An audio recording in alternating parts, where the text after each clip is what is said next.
ભગવાનને અહીંયા બોલાવવા, કોને બોલાવવા છે એ પણ એમનું નિર્માણ હોય. બાકી ઘણા આવવા માગતા હોય, રજીસ્ટ્રેશન થયેલું હોય તો એ ના આવી શકે, અને જેના નસીબમાં આવવાનું લખ્યું હોય કશું રજીસ્ટ્રેશન ના થયેલું હોય અચાનક આવે હોય તોય આવી જાય. એટલે આ બધું નિર્માણ છે, કુદરત નિર્માણ છે.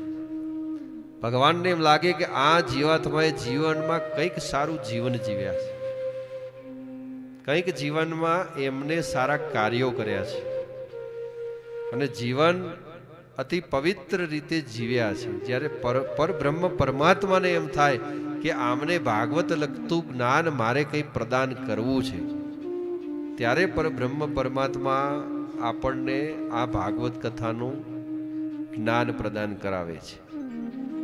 અને જેને વારંવાર પ્રદાન થતું હોય એ તો અતિ ભાગ્યશાળી છે કે વારંવાર ભાગવતજીના ચરણોમાં, ભાગવતજીની જ્ઞાન ગંગામાં સ્નાન કરવાનો, નહાવાનો લાભ મળે છે. એ તો અતિ પવિત્ર છે.